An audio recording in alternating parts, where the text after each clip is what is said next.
Hai Creative City Worship, apa kabar semua? Doa saya supaya semua tetap sehat, juga tetap semangat. Gimana dengan puasa saudara sejauh ini? It has been 2 weeks ya. Tinggal 1 minggu lagi. We can do it. Saya percaya bahwa melalui puasa ini, kita akan melihat terobosan-terobosan dalam kehidupan kita. Dan semua yang percaya katakan, amin. Selalu saya bilang, merupakan sebuah kehormatan untuk bisa membagikan firman kepada saudara semua. Saya sudah mempersiapkan pesan yang saya percaya akan memberkati kehidupan saudara.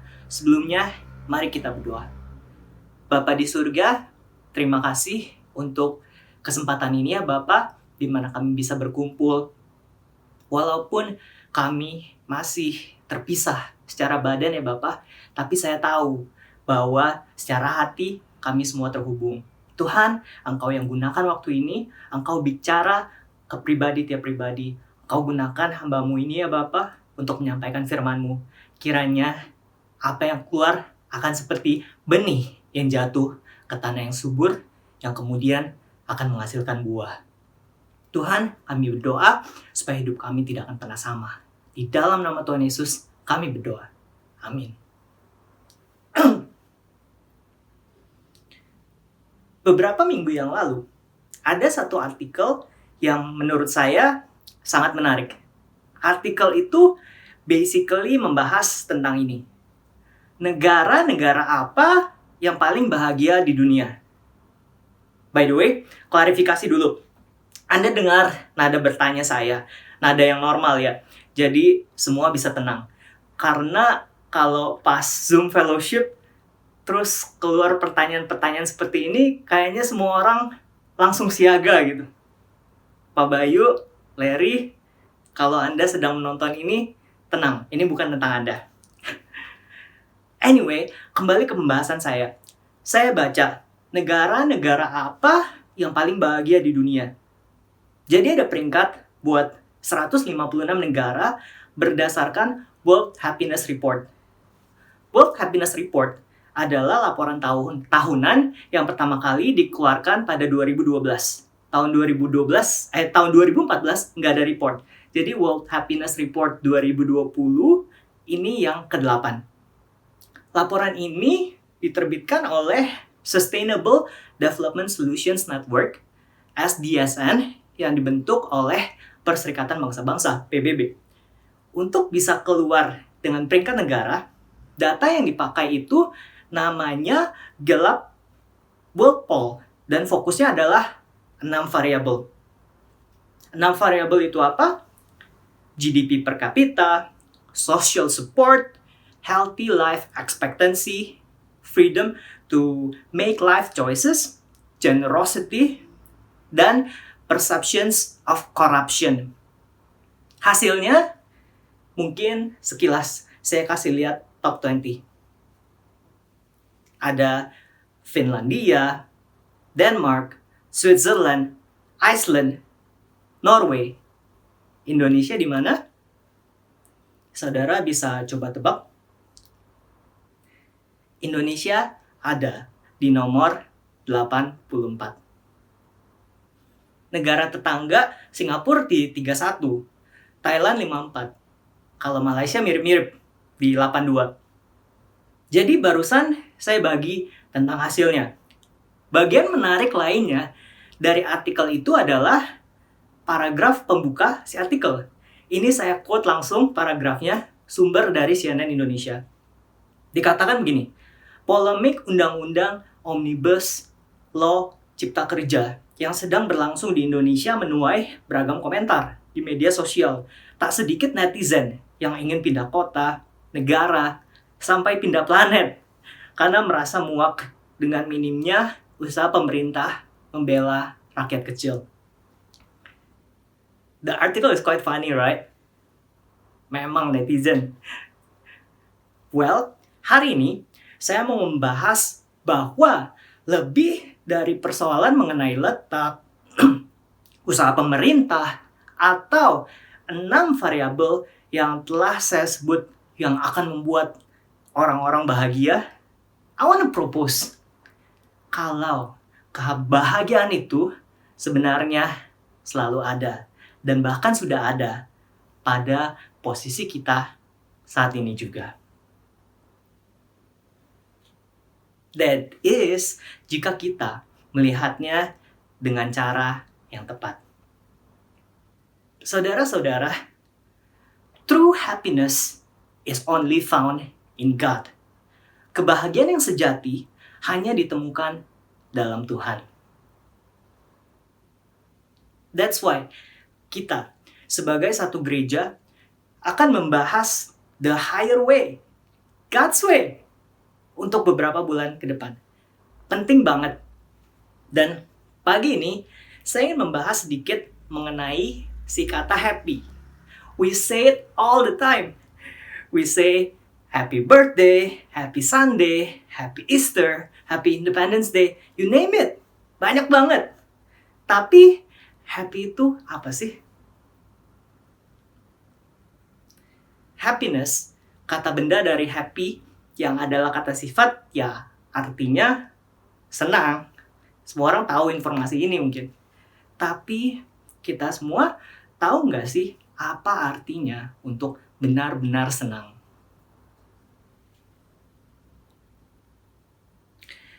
Buat beberapa, mungkin ada yang bilang kalau senang itu waktu dikasih surprise kado kejutan, waktu bisa jalan-jalan, waktu makan enak, atau waktu bisa nonton film lucu dan ketawa.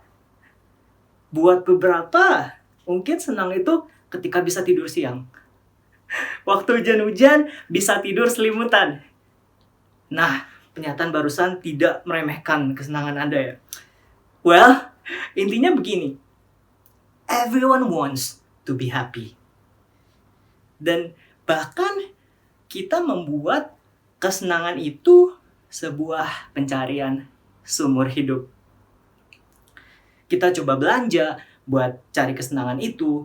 Kita koleksi barang supaya senang. Kita coba cari pengalaman baru. Atau bahkan party, pesta.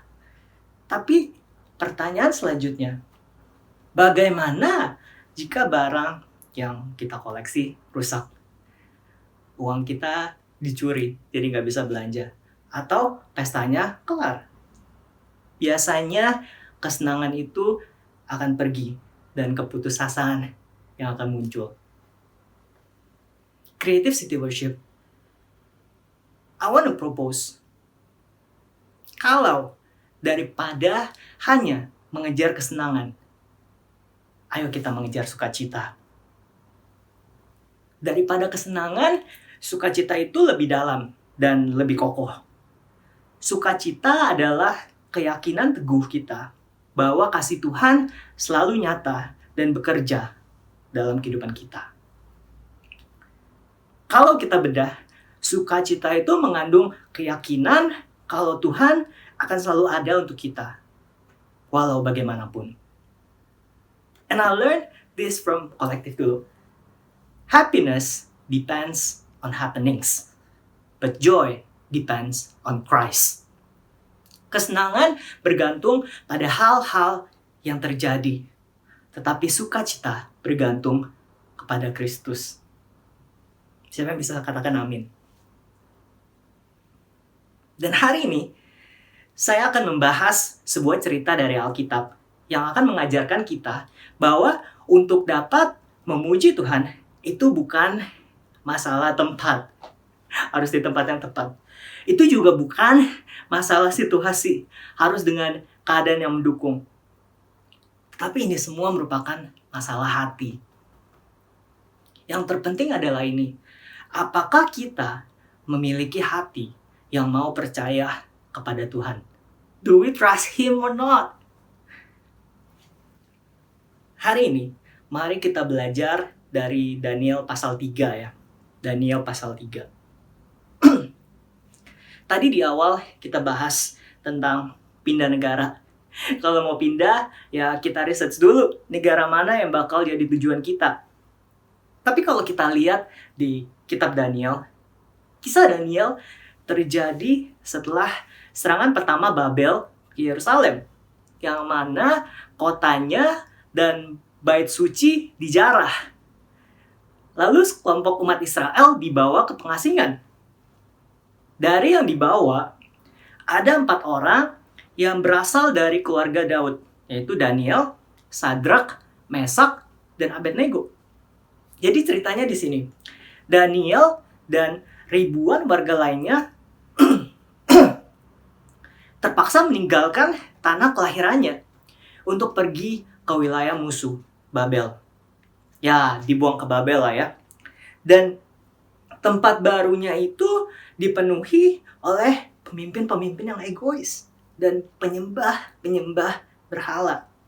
Kayaknya kalau zaman dulu udah ada survei kayak tadi, ini bakalan nggak masuk peringkat sama sekali mungkin.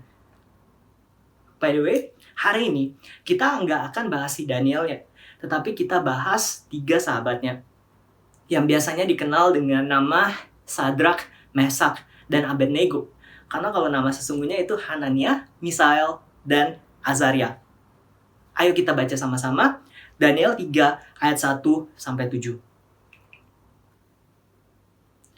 Raja Nebukadnezar membuat sebuah patung emas yang tingginya 60 hasta dan lebarnya 6 hasta yang didirikannya di dataran Dura di wilayah Babel. Lalu Raja Nebukadnezar menyuruh orang mengumpulkan para wakil raja, para penguasa, para bupati, para penasihat negara, para bendahara, para hakim, para ahli hukum, dan semua kepala daerah untuk menghadiri pentahbisan patung yang telah didirikannya itu. Lalu berkumpullah para wakil raja, para penguasa, para bupati, para penasihat negara, para bendahara, para hakim, para ahli hukum, dan semua kepala daerah untuk menghadiri pentahbisan patung yang telah didirikan Raja Nebukadnezar itu. Dan berserulah seorang bentara dengan suara nyaring, "Beginilah dititahkan kepadamu, hai orang-orang dari segala bangsa, suku bangsa dan bahasa. Demi kamu mendengar bunyi sangkakala, seruling, kecapi, rebab, gambus, serdam, dan berbagai-bagai jenis bunyi-bunyian. Maka haruslah kamu sujud menyembah patung yang telah didirikan Raja Nebukadnezar itu. Siapa yang tidak sujud menyembah akan dicampakkan seketika itu juga ke dalam perapian yang menyala-nyala. Sebab itu, demi segala bangsa mendengar bunyi sangkakala, seruling, kecapi, rebab, gambus, dan berbagai-bagai jenis bunyi-bunyian, maka sujudlah orang-orang dari segala bangsa, suku bangsa, dan bahasa, dan menyembah patung emas yang telah didirikan Raja Nebukadnezar itu." Sebelum kita masuk ke pembahasan mengenai bacaan tadi, kalau di pasal 2, mungkin saudara bisa baca sendiri nanti di rumah, pasal 2 ya. Kita akan membaca kalau Raja Babel, Nebukadnezar, mendapatkan sebuah mimpi. Dan dia betul-betul dibuat resah dengan mimpi tersebut. Mimpinya tentang ada patung besar yang kepalanya dari emas, bagian dadanya dari perak, pinggangnya dari tembaga, pahanya dari besi, terus kakinya sebagian dari besi, sebagian lagi dari tanah liat. Lalu ada sebuah batu jatuh dari gunung yang menimpa patung itu sampai jatuh dan remuk. Daniel kemudian berhasil menerjemahkan mimpi tersebut dan setelah mendengarkan interpretasi Daniel tersebut, Daniel 2:47, berkatalah raja kepada Daniel, "Sesungguhnya lah Allahmu itu Allah yang mengatasi segala Allah dan yang berkuasa atas segala raja dan yang menyingkapkan rahasia-rahasia, sebab engkau telah dapat menyingkapkan rahasia itu." Saudara-saudara, kalau kita lihat dari reaksi Raja Nebukadnezar ini, sepertinya dia tidak jauh dari kerajaan Allah ya. Dia menyatakan kalau Allah Daniel, Allah kita, adalah Tuhan, segala Tuhan, dan Raja, segala Raja. Ini merupakan sebuah pemahaman yang benar. Dan pemahaman ini telah dibukakan lewat sebuah pengalaman pribadi, which is powerful. Jadi kalau kita pertimbangkan pasal 2 ini, pastinya ada perubahan yang boleh dibilang drastis dari sikap raja di pasal 2 ke pasal 3 ini. Everybody agrees? And I want to say this. Creative city worship. Lebih dari sebuah pengalaman, mari kita kejar sebuah perjalanan dengan Tuhan. Lebih dari sebuah pengalaman, mari kita kejar sebuah perjalanan dengan Tuhan. Let's journey with God. Yes, the experience is good, but the walk is more important. Pengalaman itu memang bagus, tapi perjalanan dengan Tuhan itu lebih penting. CCW, kita sedang dalam periode puasa. Of course, ini merupakan spiritual discipline yang baik. Tetapi yang tidak kalah penting adalah bagaimana kita menjalankan kehidupan kita setelah menyelesaikan puasa. Apakah perubahan yang kita lakukan selama puasa kemudian melekat menjadi bagian dari diri kita yang baru?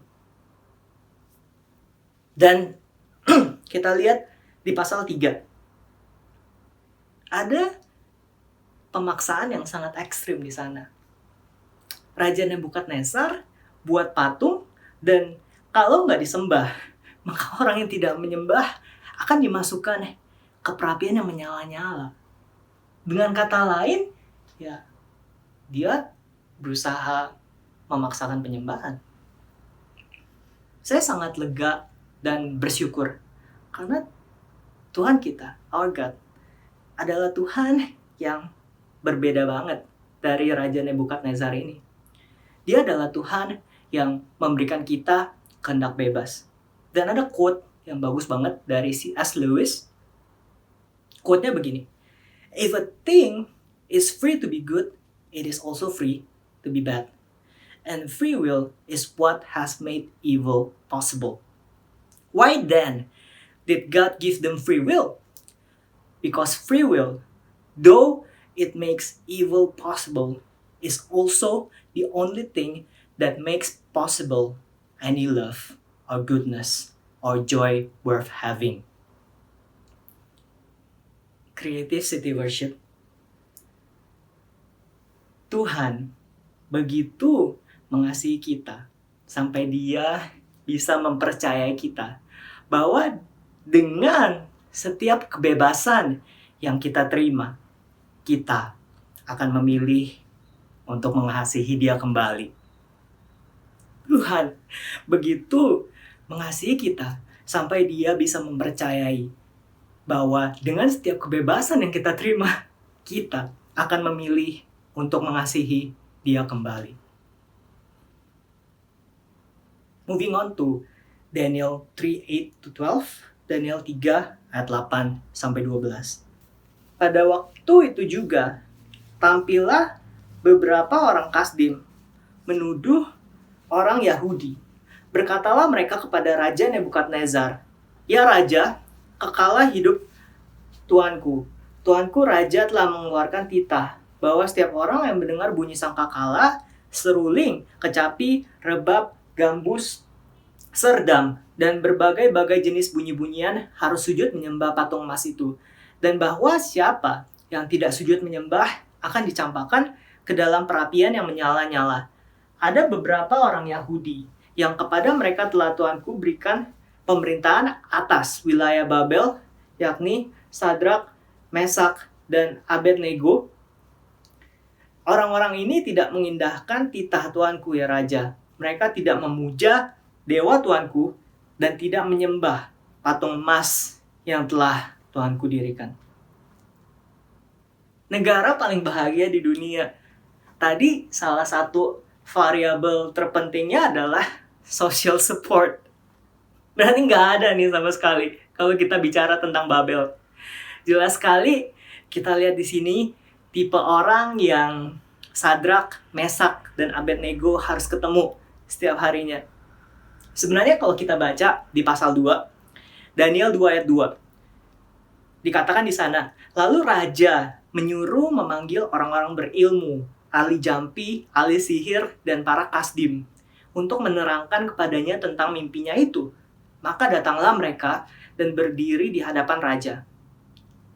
Orang-orang kasdim itu orang-orang yang juga disuruh raja untuk menerjemahkan mimpi.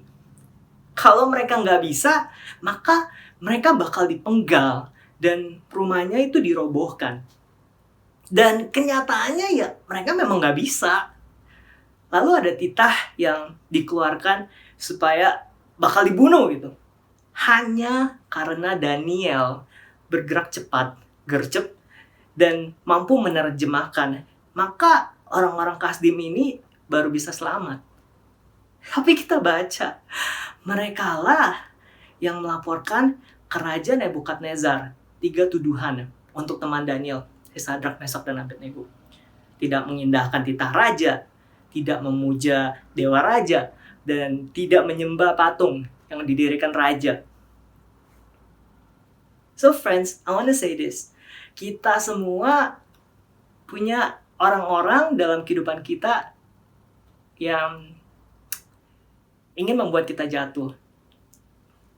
Saya tahu bahwa sangat mudah bagi kita menjadi frustrasi dan marah terhadap orang-orang yang seperti itu. Tapi ada pengajaran di Alkitab yang menunjukkan bagaimana kita harus bersikap terhadap mereka. 2 Timotius 2 ayat 24 sampai 26. 2 Timotius 2 ayat 24 sampai 26. Sedangkan seorang hamba Tuhan tidak boleh bertengkar, tetapi harus ramah terhadap semua orang. Ia harus cakap mengajar, sabar, dan dengan lemah lembut dapat menuntun orang yang suka melawan. Sebab mungkin Tuhan memberikan kesempatan kepada mereka untuk bertobat dan memimpin mereka sehingga mereka mengenal kebenaran. Dan dengan demikian mereka menjadi sadar kembali karena terlepas dari jerat iblis yang telah mengikat mereka pada kehendaknya. Wow, susah saudara-saudara. Tapi bukan berarti tidak mungkin. Jika Tuhan saja memberikan mereka kesempatan, siapa kita sampai tidak bisa memberikan kesempatan pada mereka juga? Lanjut ke pembahasan Daniel 3 kita lagi. Daniel 3, 13-18. Sesudah itu, Nebukadnezar memerintahkan dalam marahnya dan geramnya untuk membawa Sadrak, Mesak, dan Abednego menghadap. Setelah orang-orang itu dibawa menghadap raja, berkatalah Nebukadnezar kepada mereka, "Apakah benar, hai Sadrak, Mesak, dan Abednego, bahwa kamu tidak memuja dewaku dan tidak menyembah patung emas yang kudirikan itu?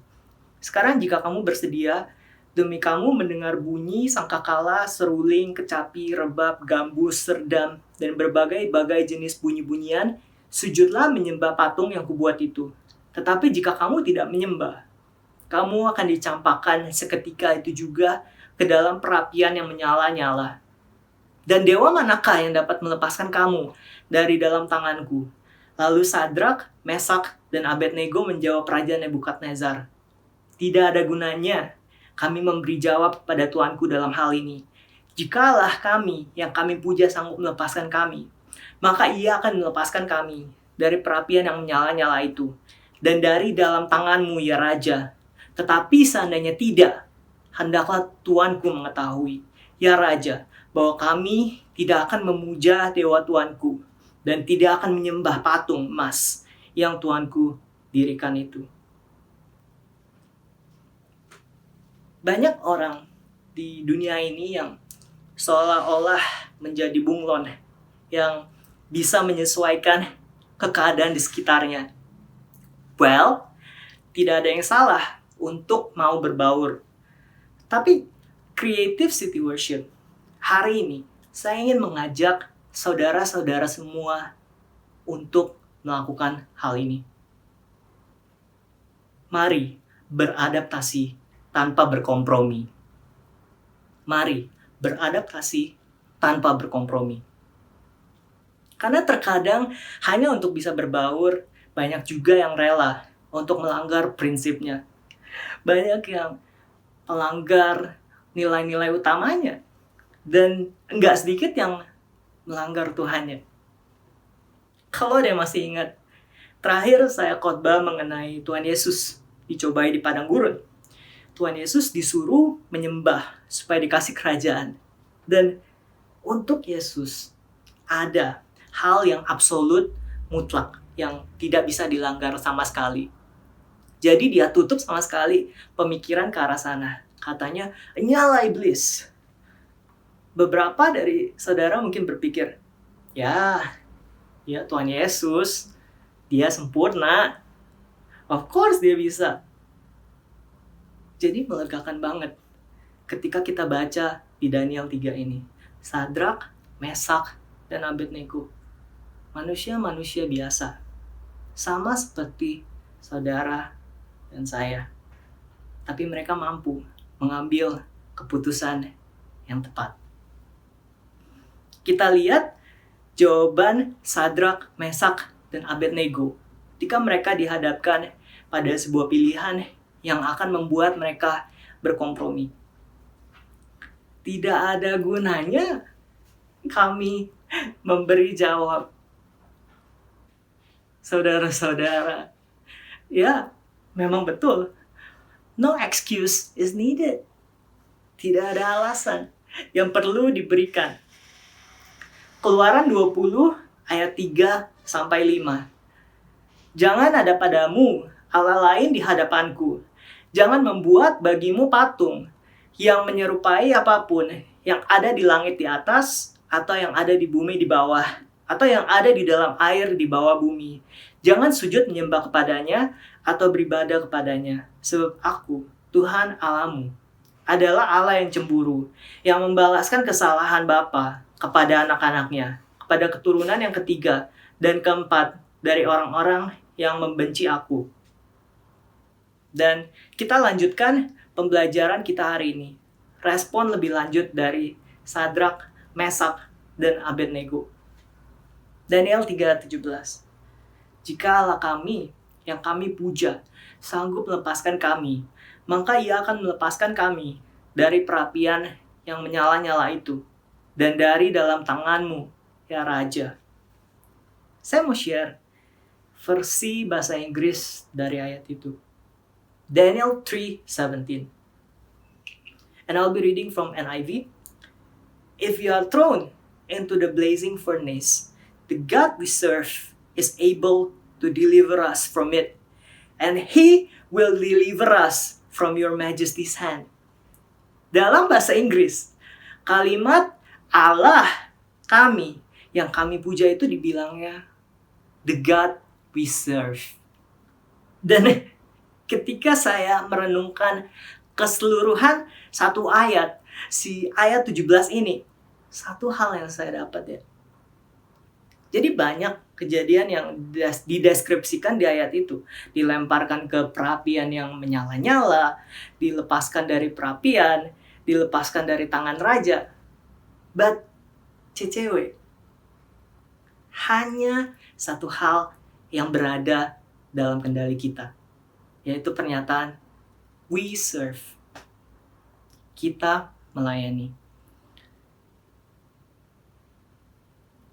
Dewasa ini dengan segala ketidakpastian yang ada, dengan segala kesulitan yang ada, dengan segala tantangan yang ada, pelayanan kita saja yang berada dalam kendali kita.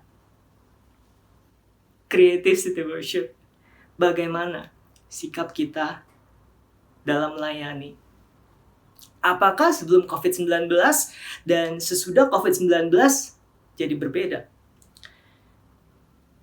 Hey, kita melayani Tuhan yang sama. Sikap kita terhadap pelayanan juga seharusnya sama. Mari kita melayani dengan bagian yang terbaik. And let's do this point together. Mari kita temukan Tuhan dalam pelayanan kita. Sadrak, Mesak, Abednego pastinya pernah mendengar tentang Tuhan mereka dari sejarah. Tapi lebih dari itu, mereka merasakan sendiri Tuhan mereka. Dan ini hal yang lebih penting. Tadi saya ngomong tentang pengalaman lawan perjalanan. Kali ini saya mau highlight tentang informasi lawan pengalaman pribadi.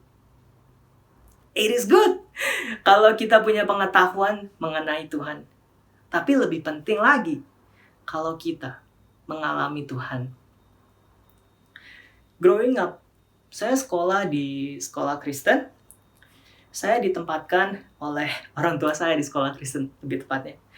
Jadi tiap minggu memang saya dapat pelajaran Kristen. Secara pengetahuan, saya tahu siapa itu Tuhan. Tapi saya baru merasakan Tuhan. Saya baru mengalami Tuhan ketika saya memutuskan untuk menerima Dia menjadi juru selamat saya waktu 3 SMA. Dan pengalaman itu bahkan lebih kaya dari pengetahuan agama yang saya akumulasi sampai ke kelas 3 SMA tersebut. Pengalaman itu yang kemudian menopang iman saya. And I want to say this. Pengalaman disertai perjalanan akan menuntun kita kepada kedewasaan rohani. Pengalaman disertai perjalanan akan menuntun kita kepada kedewasaan rohani. Pembahasan terakhir kita untuk pagi ini, sebelum saya menutup khotbah saya, Daniel 3:18. Tetapi seandainya tidak, hendaklah Tuanku mengetahui, ya Raja, bahwa kami tidak akan memuja Dewa Tuanku dan tidak akan menyembah patung emas yang Tuanku dirikan itu. Daniel 3 verse 18, NLT version. But even if he doesn't, we want to make it clear to you, your majesty, that we will never serve your gods or worship the gold statue you have set up. Creative city worship. Ayo, kita belajar dari teladan Sadrak, Mesak, dan Abednego. Kita belajar ini. Miliki iman yang sanggup berkata, tetapi seandainya tidak. Miliki iman yang sanggup berkata, tetapi seandainya tidak. But even if he doesn't, tetapi seandainya tidak. Saudara-saudara, iman kita seharusnya bersifat walau, bukan kalau. Tuhan, kalau begini, ya saya percaya. No. Seharusnya, Tuhan, walau begini, tetapi saya tetap percaya. Friends, seberapa dalam iman kita? Saya sangat kagum sama reaksi Sadrak, Mesak, dan Abednego ketika mereka bisa bilang kalimat itu. Tetapi seandainya tidak. Saya terdiam sih bacanya. Tetapi seandainya tidak. Ingat, kalau yang jadi taruhannya di sana adalah nyawa mereka. Hal itu merupakan bentuk penyerahan total dan keyakinan penuh. CCW, apakah kita percaya pada Tuhan kalau doa kita dijawab? Atau apakah kita percaya kepada Tuhan walau doa kita tidak dijawab? Ayo, kita semua pilih yang kedua. Hari ini, sama-sama kita belajar untuk menambahkan kalimat sederhana ini dalam doa kita. Tetapi seandainya tidak. But even if he does not. Katakan sama-sama, tetapi seandainya tidak. Our faith should not be affected by timeline and result. Iman kita seharusnya tidak dipengaruhi jangka waktu. Iman kita juga seharusnya tidak dipengaruhi hasil. Banyak orang yang suka berpikir, God, kalau saya enggak mendapat jawaban sebelum waktu sekian, maka saya anggap enggak ada jawaban. But friends, tidak ada penyerahan diri sama sekali di dalam pernyataan semacam itu.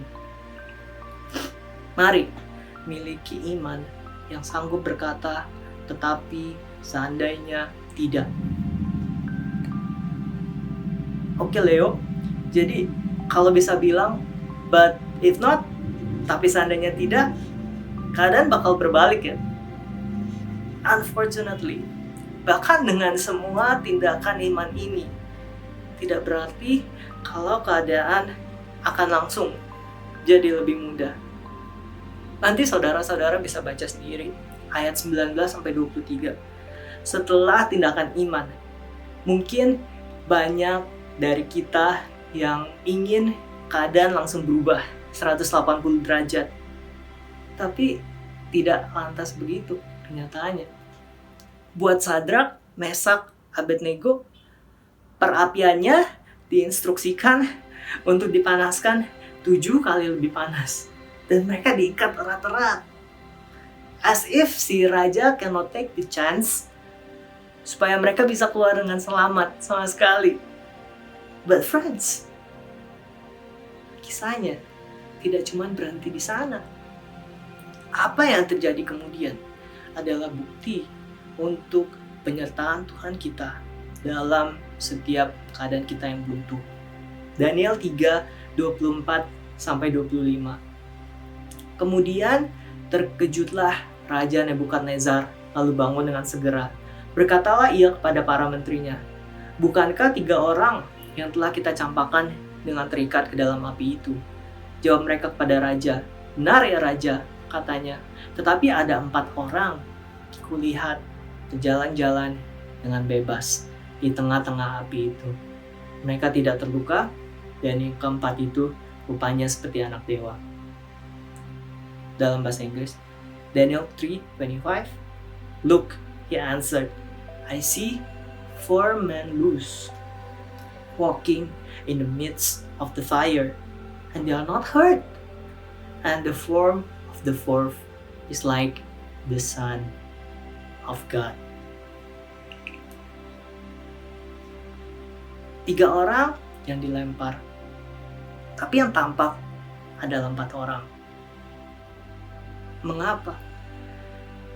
Karena Tuhan kita sendiri yang ikut terlibat. Tuhan kita sendiri yang akan turun tangan bersama dengan kita, bahkan dalam perapian yang menyala-nyala. Saya lagi nonton Star Wars ulang. Untung aja di kisah ini kita nggak lihat kalau mereka bertiga tuh dikasih deflector shield gitu, lapisan-lapisan pelindung untuk memantulkan api-api. Even better, Tuhan sendiri yang menyertai mereka. Tuhan sendiri yang menyertai kita. Dia sendiri yang akan turun tangan untuk melepaskan kita dari segala penganiayaan kita. Kita tahu kalau Sadrak, Mesak, dan Abednego kemudian dilepaskan, dan Raja Nebukadnezar memuji Tuhan serta mengaku bahwa tidak ada Allah lain yang dapat melepaskan seperti ini. Sadrak, Mesak, dan Abednego diberikan kedudukan tinggi di wilayah Babel. Yesaya 43 ayat 1-3a. Tetapi sekarang, beginilah firman Tuhan yang menciptakan engkau, hai Yakub, yang membentuk engkau, hai Israel. Janganlah takut, sebab aku telah menebus engkau. Aku telah memanggil engkau dengan namamu. Engkau ini kepunyaanku. Apabila engkau menyeberang melalui air, aku akan menyertai engkau. Atau melalui sungai-sungai, engkau tidak akan dihanyutkan. Apabila engkau berjalan melalui api, engkau tidak akan dihanguskan. Dan nyala api tidak akan membakar engkau. Sebab akulah Tuhan Allahmu yang Maha Kudus, Allah Israel, Juru Selamatmu. Sebelum kita pulang, saya ingin berdoa untuk saudara-saudara. Dan saya ingin menuntun saudara di dalam doa. Terutama untuk saudara-saudara yang, hey, you have heard about this God. Kamu pernah dengar tentang Tuhan ini. You have read about this God. Kamu pernah membaca tentang Tuhan ini. Or you have even studied about this God. Kamu pernah belajar bahkan tentang Tuhan ini. But you don't know about this God yet. You have not experienced this God before. Kamu belum mengalami Tuhan ini dan kamu belum punya pengalaman dengan Tuhan ini sebelumnya. Tapi sekarang Anda ingin tahu dan Anda ingin memiliki sebuah hubungan dengan Dia. Saya akan menuntun saudara dalam doa sederhana ini. Let's close our eyes. Anda siap? Ayo kita katakan sama-sama. Tuhan Yesus, saya memberikan hati saya kepadamu. Tuhan Yesus, saya memberikan hati saya kepadamu. Amin. Jika Anda memanjatkan doa tersebut, kami percaya bahwa hidup Anda tidak akan pernah sama lagi. Hidup Anda di dalam Kristus baru dimulai hari ini. Kami memiliki beberapa komunitas kecil yang akan membantu tumbuhan iman saudara bersama-sama. Informasi lebih lanjut nanti dapat ditemukan di pengumuman setelah ibadah. Haleluya. Sebelum kita pergi, saya akan tutup dalam doa juga. Bapa di surga, terima kasih untuk pagi ini, di mana kami bisa belajar mengenai Engkau. Terima kasih kami sudah belajar dari kitab Daniel. Tuhan, kami tahu bahwa Engkau adalah Allah yang menyertai kami, bahkan di tengah-tengah perapian yang menyala-nyala. God, thank you for the assurance bahwa Engkau tidak akan meninggalkan kami. Thank you that you love us so much, that you will always be with us. Terima kasih untuk Tuhan Yesus. Terima kasih untuk pengorbanan-Mu di atas kayu salib untuk memberikan kami kehidupan. Lord, we pray that we will always walk close with you. Kami akan senantiasa mempunyai hubungan yang dekat dengan Engkau. Dan Tuhan, kiranya ketika kesulitan itu datang, Tuhan, kami bisa berdoa dengan kalimat tetapi seandainya tidak.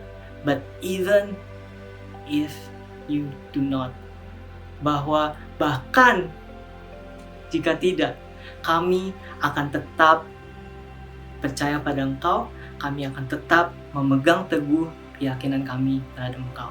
Tuhan, sebentar lagi kami akan pulang, kiranya Engkau yang berkati semua daripada kami, kiranya hari ini akan menjadi hari yang diberkati, kiranya kami akan punya waktu yang menyenangkan bersama keluarga kami. Kau berkati semuanya, hanya di dalam nama Tuhan Yesus kami berdoa.